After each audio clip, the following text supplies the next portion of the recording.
In a bustling little town, tucked away in a quiet corner, was a place where toys came alive.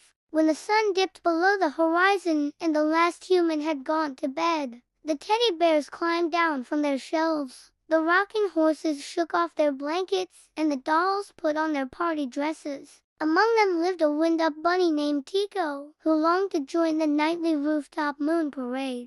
Every night as the moon climbed into the velvety sky, the bravest of the toys would leap from roof to roof in its silvery glow. The parade was led by Ferdinand, a gallant knight made of tin, whose sword shone like a beacon. Each jump took them further from the familiar streets of the town, venturing into the shadowy unknown beyond. Tiko wanted to be part of the parade, but his key was rusty, so he could only hop a few steps before winding down.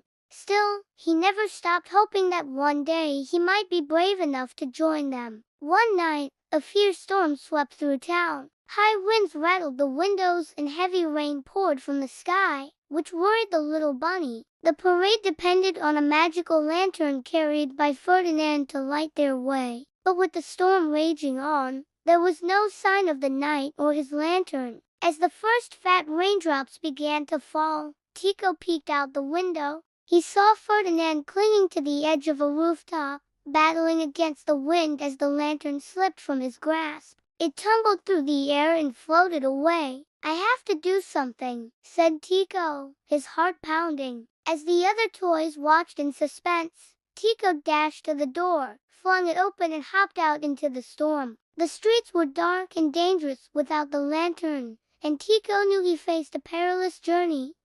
But the sight of the floating lantern spurred him on. Taking a deep breath, he began to hop as fast as he could. The wind whipped at his fur, making it hard to see. Rain poured into his ears and down his back, and all around him, the sound of the storm roared. But Tiko didn't care. He was determined to catch the lantern before it disappeared from sight. He hopped past dark alleyways where shadowy figures seemed to writhe and twist. Then he dodged between barrels and crates until he reached an archway leading into the marketplace. On the other side stood a row of shops, each with their shutters closed tight against the wind. And then suddenly, a glint of steel flashed in the darkness. A tin soldier emerged from behind a barrel, his sharp eyes fixed on the bunny. With a playful grin, he lunged forward, his bayonet aimed at Tiko's whiskers. Well, what have we here?" he jeered. "A little bunny out for a midnight snack?" Tiko froze in fear as the soldier advanced. His heart pounded in his chest, and he wished he could hide, but there was nowhere to go. "Let me guess," the soldier sneered, reading the fear in Tiko's eyes. "You're going after the lantern, aren't you? Too bad it's not that easy." Before Tiko could respond, the soldier lunged again, his bayonet scraping against the cobblestones. Tiko hopped backward, narrowly avoiding the sharp point. He knew he couldn't stay here. He had to keep moving. With a burst of speed, he darted between the soldier's legs and raced toward the next alley. The soldier let out a frustrated cry and charged after him. Tiko dodged around barrels and chairs, his heart pounding in his chest. Just as the soldier was about to grab him, he ducked under a low-hanging shelf and disappeared into the shadows. Catching his breath, Tiko realized he needed a plan. He couldn't outrun the soldier forever, so he looked around for an escape.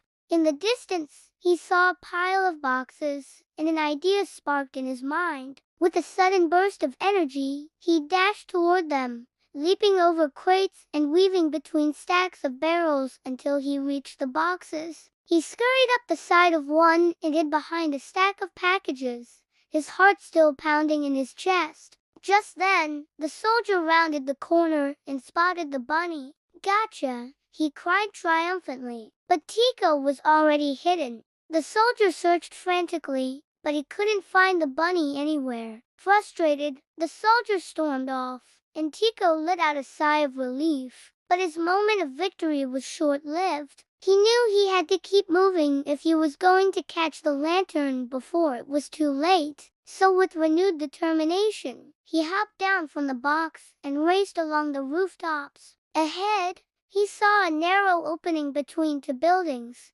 With a deep breath, he leaped across the gap and found himself in a dark and narrow alley. The sound of the storm was deafening, and Tiko struggled to make any sense of the darkness. Suddenly, a loud whistle pierced the air, and he heard the sound of rushing wheels. He turned just in time to see a runaway toy train barreling toward him. Its whistle blew again, and Tiko froze in terror. But then he had an idea. He dashed to the end of the alley and jumped onto the back of the last car. Holding on tight to the ladder, he rode with the train as it clattered over the tracks. The ride was bumpy and scary, but Tiko refused to let go. He knew he was getting closer to the lantern, and that gave him strength. Then suddenly, the train screeched to a halt, and Tiko tumbled off onto a rickety wooden bridge. The sound of the storm was louder here, and the wind threatened to knock him off his feet. But Tiko was determined to reach the other side. He took a deep breath, steadied himself, and began to hop. With each step,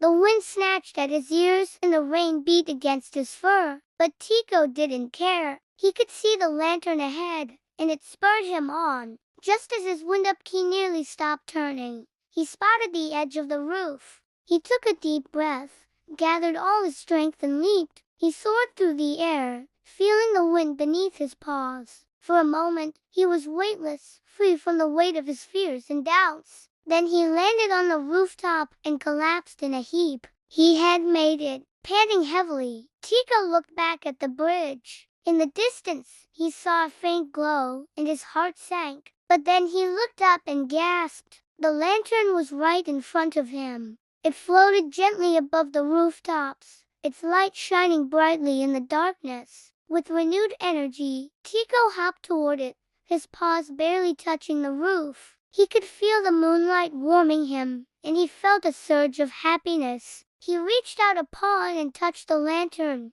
and a jolt of energy surged through him. His key turned faster than ever before. As Tiko raced along the rooftops, the other toys cheered and waved to him. They were so happy to see him joining their parade. Tiko basked in their cheers, and he felt a surge of pride. He had done it. He was finally part of the moon parade. He ran faster, feeling the wind in his fur and the moonlight on his back. He was no longer a shy, timid bunny. He was Tiko, the bravest of them all. From that night on, Tiko led the moon parade, his once rusty key now shining bright. Every night, the other toys looked up to him as he guided them on their magical journey under the silver moonlight.